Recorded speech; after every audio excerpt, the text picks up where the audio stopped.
Hi, I'm JD Vance, and I hate children. You might think that I like them, but I assure you, I don't. Matter of fact, I'd rather bang this couch than my own wife. You see, I don't believe a kid should grow up happy. My mom was a drug addict, and look how I turned out. Did I mention I'm from Appalachia? The Republican Party hates kids. There's this thing called the child tax credit that's basically a tax break for people with children. Pretty hip with the kids, if you ask me. And this guy, hate him or just generally dislike him, did something pretty cool in his early presidential years, at the ripe age of 77. He expanded the child tax credit as a part of the American Rescue Plan and reduced child poverty by, that can't be right. It is right?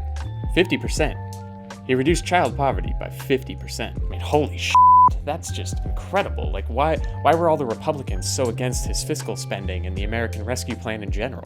I mean, they must have just not known.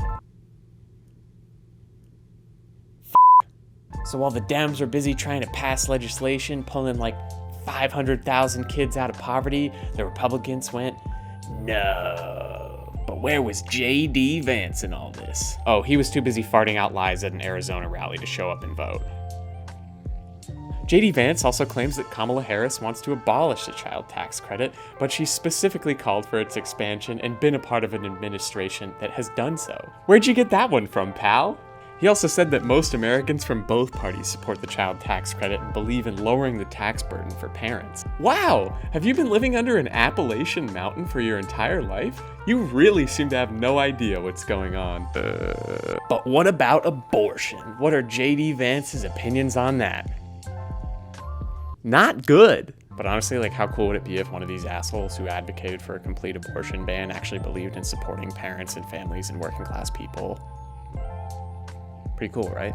Well, here comes J.D. Vance to the rescue. He allegedly supports the child tax credit. Hell yeah. He just happens to be too busy to actually push his party to vote for it. Boom, boom, boom, boom, boom, boom. This is my hypocrisy dance.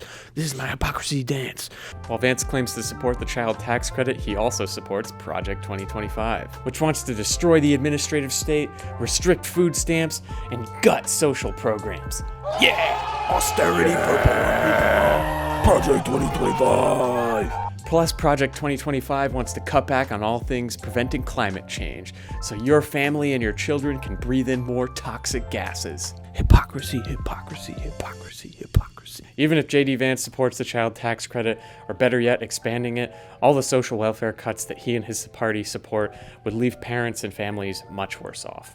So why is he like this?